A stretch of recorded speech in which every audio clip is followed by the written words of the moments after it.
Hello everyone, welcome to my channel. I hope you are all doing well. If you are new to this channel, then do subscribe it to get all the notifications of my videos.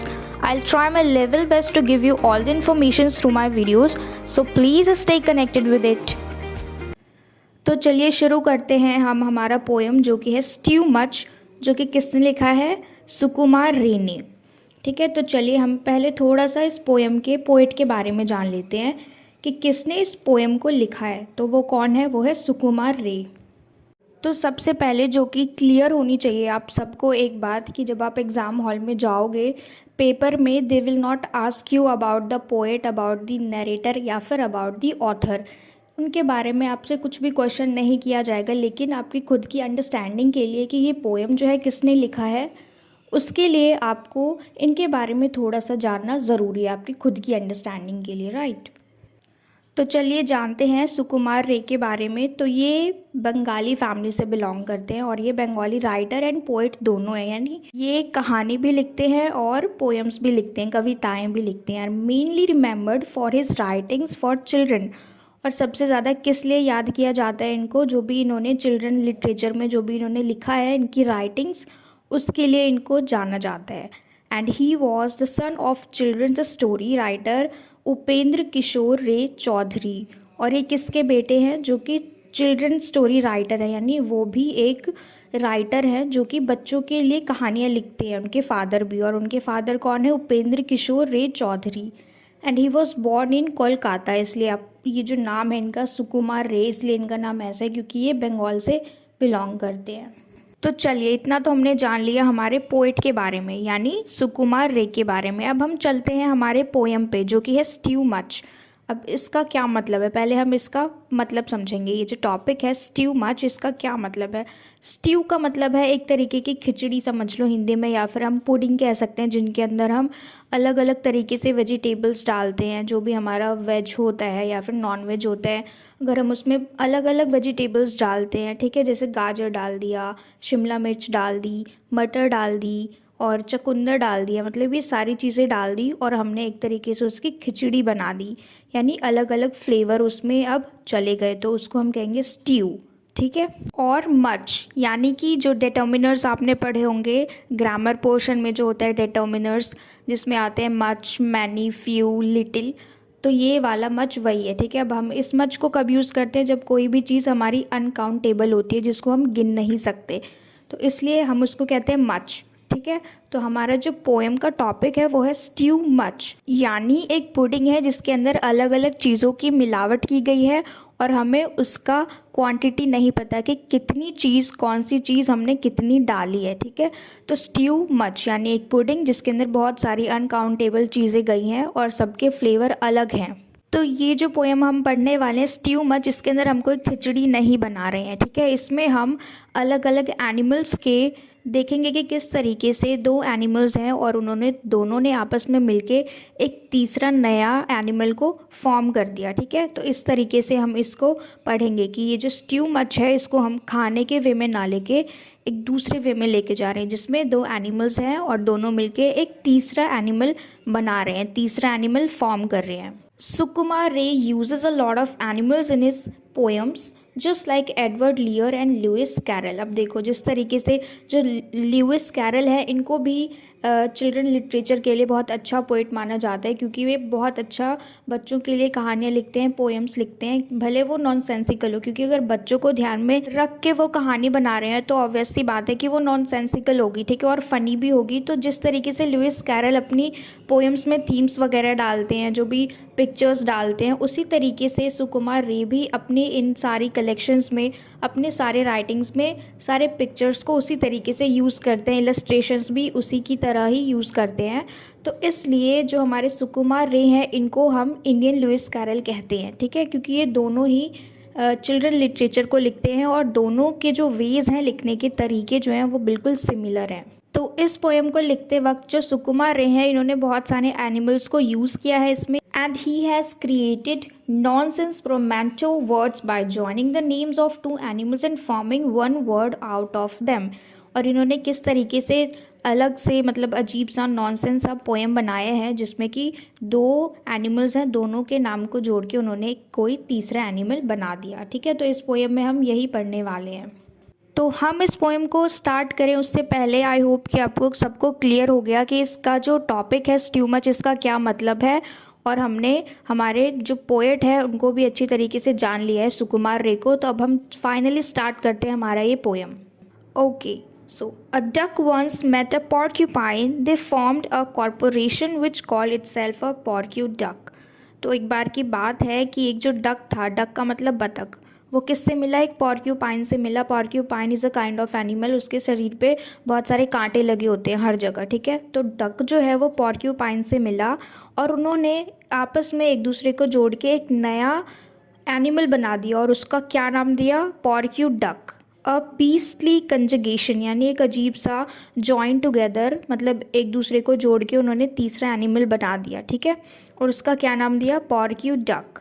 ठीक है, तो पहला तो हमें मिल गया join together. First क्या है? ये पॉर्क्यू डक है, जो कि किसके कॉम्बिनेशन से मिला है? एक डक और एक पॉर्क्यूपाइन से मिल के बना है। ठीक है, चलिए नेक्स्ट देखते हैं हमारा। A stork to a turtle said. अब स्टॉर्क क्या होता है? स्टॉर्क का मतलब सारस। ठीक है, जो कि वाइट कलर का बड़ा सा एक बर्ड होता है स्टॉर्क। वो किससे मिला? टर्टल से, यानी कछुए से। अब देखो इनकी क्या बात हुई। Let's put my head upon your torso, we who are so pretty now, as stortle would be more so. तो इनकी आपस में क्या बात हुई? देखो, स्टॉर्क जो है उसने टर्टल को क्या कहा कि वो अपना हेड जो है वो उसके टोर्सो पे रखेगा। ठीक है, यानी दे आर जॉइनिंग देमसेल्व्स। ठीक है, एक दूसरे को वो जोड़ के अब एक तीसरा एनिमल बनाएंगे। अब देखो, जो स्टॉर्क है वो कहता है कि हम दोनों देखो अभी कितने खूबसूरत हैं। ठीक है, कि तुम भी कितने खूबसूरत हो एज अ टर्टल और मैं भी कितना खूबसूरत हूँ एज अ स्टॉर्क, और हम दोनों मिल के जो बनेंगे फिर तो वो और ज़्यादा खूबसूरत होगा, और जो मिल के बनेंगे उसका क्या नाम होगा? स्टॉर्टल।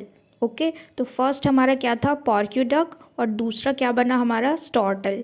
और ये किसके कॉम्बिनेशन है? एक स्टॉर्क का और टर्टल का। चलिए नेक्स्ट देखते हैं हमारा थर्ड कंजुगेशन क्या है। The lizard with the parrots head thought.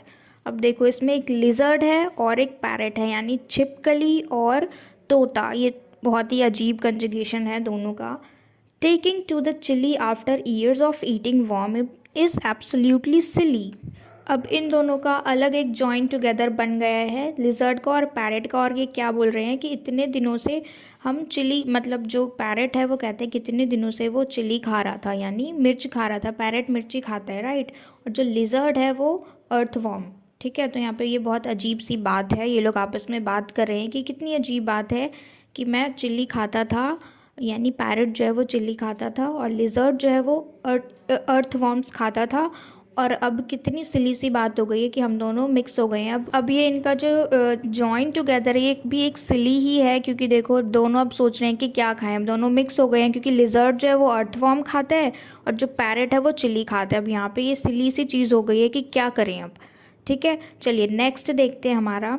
A prancing goat, one wonders why, was driven by a need to bequeath in upper portion to a crawling centipede. यहाँ पे हम जॉइन टुगेदर देखेंगे किसका? एक गोट का, यानी बकरी, और दूसरा क्या है? सेंटिपीड, जो कान खजूरा होता है वो। अब जो कान खजूरा है उसकी पूरी बॉडी वैसी ही रहेगी, बस उसका जो सिर है वो एक बकरी का हो जाएगा। इसमें यहाँ पे हम जॉइन टुगेदर देख रहे हैं। अजीब सा बीसली कंजुगेशन है गोट का और सेंटिपीड का, क्योंकि गोट देखो, गोट के 4 पैर होते हैं और वो चलता है, लेकिन सेंटिपीड दूसरी तरफ उसके इतने सारे पैर हैं और वो ज़मीन पे रेंगता है। तो ये बहुत ही अजीब सी चीज़ हो गई है कि किस तरीके से ये दोनों एनिमल्स जो हैं अब वो मिल के एक तीसरे एनिमल को फॉर्म करेंगे, जो कि बहुत अजीब लगेगा देखने में, सोचने में बहुत नॉनसेंसिकल है कि एक गोट और सेंटिपीड, जिसका जो मतलब एक कान खजूरा है और उसका जो आगे का हिस्सा है वो तो सारा बकरी का है, मतलब बकरी का सिर है, और बाकी पूरा शरीर जो है वो एक सेंटिपीड का यानी कान खजूरे का है। चलिए नेक्स्ट है हमारा कंजुगेशन, वो है giraffe. The giraffe with grass hoppers limbs reflected, why should I go for walks in grassy fields now that I can fly? अब देखो जो जिराफ है वो क्या कह रहा है, क्योंकि अब ये दोनों मिक्स हो चुके हैं, ये दोनों नया जॉइन टुगेदर बना रहे हैं, एक तीसरा एनिमल बना रहे हैं मिक्स होके, एक जिराफ और ग्रास हॉपर। अब ग्रास हॉपर तो एबिलिटी है उसके पास कि वो उड़ सकता है क्योंकि उसके पास पंख है, और जो जिराफ है उसके पास पंख नहीं है क्योंकि वो एक एनिमल है, ठीक है। तो इस तरीके से जो जिराफ है वो ग्रास हॉपर में मिक्स होके अब एक नया एनिमल तो बन गए वो। अब जिराफ क्या कह रहा है कि why should I go to the green grassy field, कि अब मैं क्यों जाऊं, अब तो मेरे पास पंख हैं जिससे मैं उड़ सकता हूं, क्योंकि इन्होंने क्या फॉर्म बनाया है एक जिराफ का और ग्रास हॉपर का, यानी अब वो ग्रास हॉपर है तो उसके पास पंख भी हैं और वो उड़ सकता है, तो वो कह रहा है कि मैं क्यों जाऊँ फिर ग्रीन ग्रासी फील्ड में। अब नेक्स्ट है हमारा, the nice contented cow will doubtless get a frightful shock on finding that its lower limbs belongs to a fighting cock. अच्छा, तो अब यहाँ पे हमें कौन से दो एनिमल्स दिखे, एक तो काव है और दूसरा कॉक, ठीक है, यानी कि एक बर्ड और एक एनिमल का कॉम्बिनेशन, यानी गाय और मुर्गे का। जो मुर्गा है उसका पूरी बॉडी मुर्गे की ही रहेगी, क्योंकि ये जो काव है ये भी शॉक हो गई देख के अपने आप को कि उसका जो लोअर बॉडी है वो बिल्कुल कॉक में चेंज हो चुका है, और फिर जो उसका अपर है वो उसका खुद का ही है, यानी ये भी एक अजीब सा कॉम्बिनेशन है एनिमल और बर्ड का, काव और कॉक का, ठीक है। नेक्स्ट हम देखते हैं, it's obvious the whalephant is not a happy notion, the head goes for the jungle while the tail turns to the ocean, the lion's lack of horns distressed him greatly, so he teamed up with the deer, now watch his antlers grow.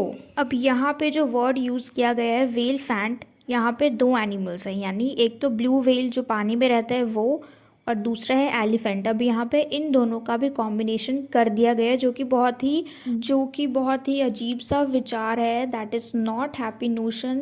और अब यहाँ पे क्या कह रहे हैं, the head goes for the जंगल। अब ये जो एलिफेंट है वो किस तरीके से है, जो वेल फैंट है वो किस तरीके से है, जो उसका हेड है वो जंगल की तरफ है, while the tail turns to the ocean, और जो उसका टेल है, जो उसकी पूंछ है वो ओशन की तरफ है, ठीक है। जो वेल फैंट है यानी उसका फेस जो है वो तो जंगल की तरफ है, ठीक है, क्योंकि जो एलिफेंट होता है वो जंगल में रहता है और जो वेल है वो ओशन में रहती है, समंदर में रहती है। तो इस तरीके से जो उसका पीछे वाला हिस्सा है, टेल है, वो ओशन की तरफ है। अच्छा, तो अगला है हमारा lion, the lion's lack of horns distressed him greatly.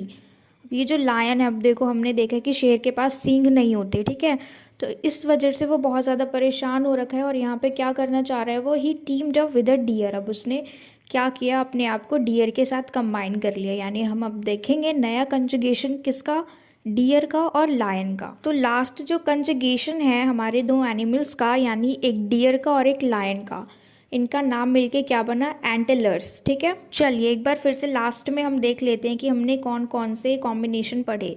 First था हमारा डक और पॉर्क्यूपाइन का, जिसका नाम था पॉर्क्यू डक। सेकेंड था हमारा स्टॉर्क प्लस टर्टल, यानी स्टॉर्क और टर्टल का, इसका क्या नाम था, स्टॉर्टल। थर्ड था हमारा लिजर्ड और पैरट। फोर्थ था गोट और सेंटिपीड। और फिफ्थ था हमारा जिराफ और ग्रास हॉपर का। सिक्स था काउ और कॉक का। सेवेंथ हमारा था वेल और एलिफेंट का। और लास्टली जो कि था लायन और डियर का, जिसका नाम क्या था, एंटलर्स। तो अब तो यहाँ पे हमने हमारा ये सारा पोएम अच्छी तरीके से समझ लिया है, ठीक है, लाइन वाइज हमने सब कुछ समझ लिया है। अब हम मेन ये चीज़ देखेंगे कि ये जो एनिमल्स के कॉम्बिनेशन हम देख रहे हैं, ये कहीं ना कहीं पे किसी ना किसी तरीके से, जो साइंस में जो हमने फूड वेब पढ़ा था, फूड चेन पढ़ा था और इकोसिस्टम पढ़ी थी, वो कहीं ना कहीं इम्पैक्ट करेंगे, ठीक है, जो भी हमने ये कॉम्बिनेशन देखे।